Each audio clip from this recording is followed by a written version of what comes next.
eux qui encouragent ça. Mais Émergence n'est pas un nouveau parti politique qui vient d'être créé parce qu'apparemment ça semble vous gêner. Pourquoi nous n'avons pas intégré des structures qui existent? On vous dit que l'UDR qui existe, nous sommes ici dans la phase. Il y a des vues qui sont éloignées, là vous parlez des 3 vues, donc il faut qu'on arrive à ramener, à concilier toutes ces vues. On ne peut pas camper chacun dans sa position et espérer qu'il y aura un processus électoral apaisé où il y a des contraintes qui ont été soulevées. Non, nous sommes pour le dialogue. Nalobi kaka non Miss Mona Mundele ebangaka metiola te. Non, na komi Lubumbashi na moni makambo bazobetela tolo ke non Moïse asali boye tout ça aéroport coûte déjà mawatro.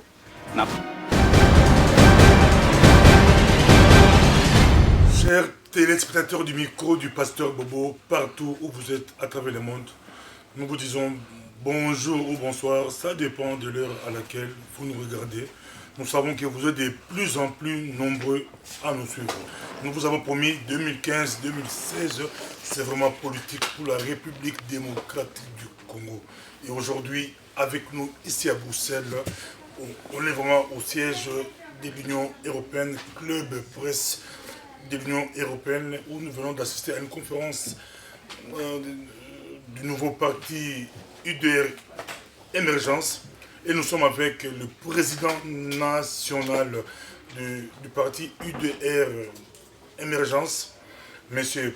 Paul Makela. Bonjour, M. Paul. Bonjour, pasteur Bobo. Et il n'est pas seul, à côté de lui, on a Maître Capitaine, qui est secrétaire national chargé des relations extérieures du parti. Bonjour, Maître. Bonjour, pasteur Bobo. Directement, une question. Quelle est l'opportunité de créer un parti politique à quelques mois des échéances électorales en République démocratique du Congo?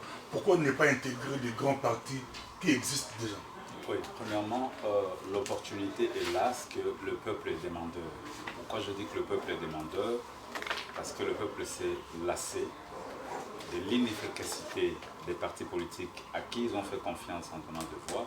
Le peuple est lassé des grands partis politiques qui sont à caractère tribal ou clanique. Le peuple est lassé des conflits familiaux qui dénaturent même le sens du combat dans certains partis. L'opportunité, c'est apporter une réponse à ces cris d'alarme, à ces cris d'alerte qu'a lancé le peuple congolais. Et nous ne serons pas un parti de trop. Nous ne sommes pas un parti de trop, nous sommes un parti qui a des objectifs bien déterminés et qui veut donner l'espace, donner l'opportunité à chaque Congolais d'exercer son droit fondamental. Quel est ce droit? Chaque Congolais a le droit de participer à l'exercice du pouvoir dans son pays. Il a le droit de participer au contrôle de la nation. Et cela ne se fait que via le mécanisme qui est bien connu, qui est la constitution des partis politiques. Autre chose, c'est que nous avons créé UDR Émergence pour donner la voix aux sans-voix. Vous savez, l'action des ONG, l'action des églises est limitée quelque part parce qu'ils n'ont pas le statut d'amener des représentants pour exercer un mandat quelconque dans la gestion des affaires publiques. Donc nous voulons donner la voix aux sans-voix. Nous voulons que le Congolais qui n'a pas un oncle ancien ministre, ancien président de la République, qui n'a pas hérité d'un grand nom, ait également la possibilité d'exercer la politique, de suivre la vie de sa nation. La troisième chose, je vais terminer par un passage biblique. Jésus a dit, les vins nouveaux, on les met dans des outres neuves. Nous disons que UDR Émergence est un parti d'hommes nouveaux, parce que les hommes qui sont passés, qui ont été au pouvoir, le résultat est là, ils n'ont s'émettre la désolation et la déception auprès de l'opinion. Comme il faut apporter quelque chose de nouveau, il faut amener du vin nouveau. Nous croyons qu'il faut des outres neuves, des hommes nouveaux qui vont apporter une nouvelle dynamique, qui vont porter des valeurs, qui vont porter une vision qui aidera le peuple congolais à sortir de... Monsieur Paul Makela, on vous a vu à Tchopo. Ici, vous fustigez soit le tribalisme, mais vous déclarez même que le parti politique, la politique n'est pas héréditaire. Vous critiquez le tribalisme, mais vous-même à Tchopo, vous déclarez que Tchopo, c'est pour les gens de Tchopo, c'est pas C'est pas du Non, tribalisme. non, vous me prêtez des mots. Ne me mettez pas dans la bouche ce que je n'ai pas dit. J'ai bien précisé que je suis parti à la Chopo parce que c'est ma base, premièrement. C'est ma base. Chaque homme politique d'envergure doit montrer qu'il a une base. Et je suis allé à la Chopo, vous avez des images, vous pouvez les diffuser. On a vu des milliers Il y a de des personnes. milliers de personnes qui étaient venues, j'étais ému de voir Vous avez payé pour ça? Non, j'étais ému, je suis un natif de la Chopo, né et grandi à Kisangani. Je suis né et grandi à Mais Kisangani. quand on voit une J'ai foule des- comme ça, j'ai on des se amis pose des de- questions. Est-ce qu'ils ont été... On ne se pose pas des questions parce que c'est une preuve que l'homme politique qui parle au nom d'une population, qui parle au nom de son peuple, il est soutenu par le peuple. J'étais ému de voir que le message et le combat que nous menons est porté par des milliers de personnes dans la Chopo et même à Kinshasa, nous le ferons aussi. Au Kasaï, nous irons partout. Donc nous ne sommes pas un parti tribal. Je crois que le tribalisme, c'est quelque chose qu'il faut abolir dans nos partis politiques. Mais nous croyons au développement d'un leadership de proximité. Ça veut dire un natif de la Chopo, s'il a la possibilité de développer un leadership dans son sol, chez lui, il peut le faire. Le Kassaïen, s'ils ont la possibilité de mobiliser, de ratisser large au Kasaï, ils doivent le faire. À l'Équateur et même. Et l'ensemble de ces leaders de proximité constitueront la force de l'émergence comme étant un parti novateur, un parti qui apporte un autre message. C'est différent du tribalisme. Nous le voyons même en Europe, hein. Le Michel, il a sa base, Jodon, c'est sa base, c'est son bastion. On ne dira pas de Louis Michel, par exemple, qu'il est un parti, que c'est un parti limité. Ici en Belgique, le MR n'est que, c'est un parti francophone, il n'est pas en Flandre. Donc il y a des aspects sociologiques qu'il faut tenir en compte pour mobiliser et mener son combat. Une question à Maître Capitaine. On va revenir, Maître Capitaine.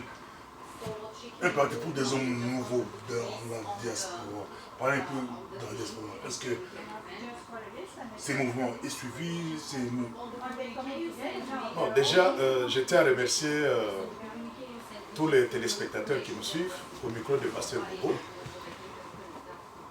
Premièrement, je tiens à vous dire que si il nous avait été demandé ou donné de supprimer tous les partis politiques que notre propre gouvernement encourage, vous n'oubliez pas qu'à la veille du dépôt du calendrier électoral, le ministre de l'Intérieur a déposé et reconnu devant le monde entier qu'il n'y a que 4 grands partis politiques.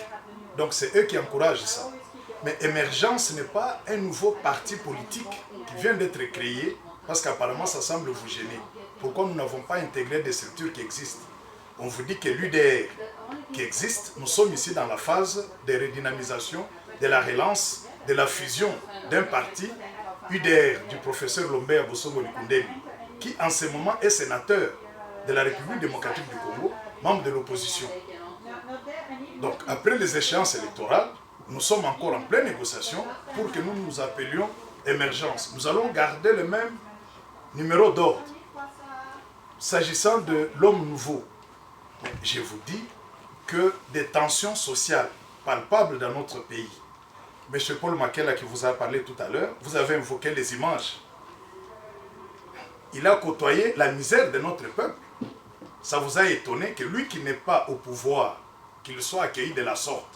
Et c'est comme ça que tous les membres de Émergence drainent des foules. Malheureusement, il n'est pas parmi nous. M. Jean-François était dans le Kasaï. Vous aurez l'occasion d'avoir des images. Samba descendra bientôt dans le parti est national. C'est un parti national, je vous dis. Si votre caméraman est gentil, il peut prendre M. Joe Bosenga qui est de l'autre côté. Nous n'appartenons pas à une même région ou province. Nous appartenons à des provinces différentes. Est-ce que M. Paul Makela sera candidat à l'élection présidentielle?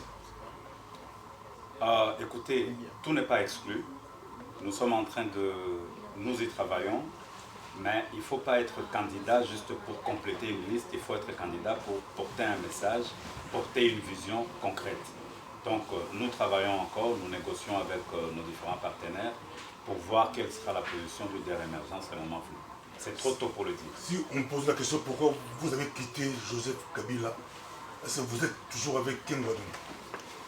Écoutez, Joseph Kabila, le président de la République, je respecte les institutions. Je suis parmi les hommes qui ont, en président de la République, nous avons, pour respecter les institutions, j'étais parmi les hommes qui ont accompagné son arrivée au pouvoir. J'ai commencé à travailler avec Mouzé, Laurent Désiré Kabila. J'ai mené la campagne des Verts patriotiques pour défendre mon peuple. Nous avons mené des actions. J'ai été au bureau du comité préparatoire du dialogue intercongolais. Je suis parmi les signataires de l'acte constitutif du PPRD. Mais pourquoi est-ce qu'on peut rester dans un parti si on ne partage pas la vision de ces partis? Pourquoi on va rester dans un parti si on ne partage pas les idéaux, si la mise en œuvre du programme n'est pas claire?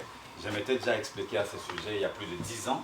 Vous pouvez chercher les archives chez vos collègues journalistes. Mais c'est pour dire que quand il y a quelque chose de nouveau, il y a une dynamique qui donne espoir au peuple congolais, nous le soutenons. Mais dès lors que cette dynamique ne traduit pas, ne répond plus aux attentes du peuple, je ne vois pas pourquoi nous devons continuer à soutenir une telle dynamique. J'ai soutenu M. Kengo Adondo dans sa campagne pour les élections présidentielles parce que son programme UDR Émergence est un parti du centre droit. Donc nous nous retrouvons du point de vue de programme avec l'UFC de M. Kengo Adondo. J'ai représenté ces partis en Europe ici, j'étais président de la cellule stratégique. Encore une fois, pourquoi est-ce qu'on doit, je ne fais plus partie ou je ne suis plus dans cette famille, mais je vous affirme ici que nous continuons à soutenir la même politique qui est celle du centre droit. Quand vous parlez des hommes nouveaux, donc il y a rupture entre vous et Kengo. Parler des hommes nouveaux, rupture entre moi et Kengo, on ne peut pas le dire ainsi, mais je porte un programme qui est différent de celui de l'UFC. Et nous apportons une dynamique où ce n'est pas un club d'amis qui va diriger le Congo. La politique ne va pas se limiter à des relations filiales parce qu'on est de la famille d'un tel, on est de la tribu d'un tel, mais nous devons aller au-delà de ça, voir l'efficacité des hommes, voir le programme qu'ils portent, les dynamismes qu'ils apportent, et surtout voir si ces hommes sont populaires. Je viens de Kisangani, vous l'avez dit, nous avons une base, je crois que des hommes qui représentent réellement les Congolais ont plus de place au chapitre, ils ont plus de droits dans la gestion de la chose publique que ceux qui ne représentent pas. Pour terminer, pour le dialogue, vous vous situez où par rapport à... Je pourrais citer 3 mouvances. Il y a l'UDPS qui prône le calendrier, on dit, ils ont leur fait des routes par rapport aux accords d'Addis Abeba, un schéma clair entre 20 personnes autour d'une table pour discuter, dialoguer avec Kabila. D'autre part, il y a le groupe des Camérés, des Fayulu et les autres. Et puis, il y a aussi Kabila qui a sa vision. Il a déjà commencé des consultations pour le dialogue. Vous suivez. Mais vous savez qu'il y a aussi la vision de l'opposition républicaine qui parle de l'opportunité. Est-ce que c'est opportun d'avoir ce dialogue ou pas? Premièrement, sur le plan de principe, nous sommes pour le dialogue. Nous l'avons dit à la conférence de presse que c'est la seule voie qui nous est donnée pour régler les différends ou concilier les vues qui sont éloignées. Là, vous parlez des 3 vues. Donc, il faut qu'on arrive à ramener, à concilier toutes ces vues. On ne peut pas camper chacun dans sa position et espérer qu'il y aura un processus électoral apaisé où il y a des contraintes qui ont été soulevées. Non, nous sommes pour le dialogue. La forme et le format du dialogue et le contenu, c'est des choses qui doivent être définies de manière consensuelle. Donc, je ne partage pas le point de vue de l'UDPS qui veut imposer un format. Ce n'est pas le seul parti au Congo. Il n'est pas non plus représentatif de l'ensemble des Congolais. Je crois qu'il y a les acteurs sociopolitiques qui sont en train d'être consultés par le chef de l'État. UDR Émergence attend également son tour pour être reçu par le chef de l'État pour que nous puissions donner notre avis, notre point de vue, notre compréhension, notre entendement. La feuille de route de l'UDPS, ce n'est pas une parole de l'Évangile. C'est conçu par des humains, des acteurs politiques. Et je crois qu'il y a des choses à redire. Je pense que nous avons une vision du dialogue, qu'il soit le plus inclusif possible, que nous puissions donner la chance aux Congolais de traiter des vraies questions qui vont garantir la sérénité, qui vont garantir la paix, qui vont garantir un processus électoral efficace et répondant aux aspirations du peuple. Pour terminer, une question, mais c'est à vous deux. La question, je commence par Maître Capitaine. Un message par rapport à la communauté internationale. Vous voyez la crise congolaise actuelle qui est dessus. Quel message donnez-vous à la communauté internationale? Vous êtes chargé de relations extérieures et en même temps, la diaspora, on vous suit, la diaspora vous suit. Votre message et puis le président va clôturer. Je salue de plein pied, je crois applaudir même quiconque prône dans sa sphère politique ou dans son groupement politique le dialogue. Je suis partisan, comme le demandent aussi les autres partis politiques ou les autres partenaires. Vous avez parlé de l'UDPS. C'est une grande avancée dans notre espace politique congolais que nous puissions exiger les dialogues selon l'accord cadre d'Addis Abeba. Alors cet accord, ces dialogues sous ces formats-là, il ne s'agit pas d'un problème de sémantique, mais c'est juste pour impliquer la communauté internationale, parce que notre pays est incapable depuis 2005, 2006, 2011 d'organiser en toute souveraineté les élections en République démocratique du Congo.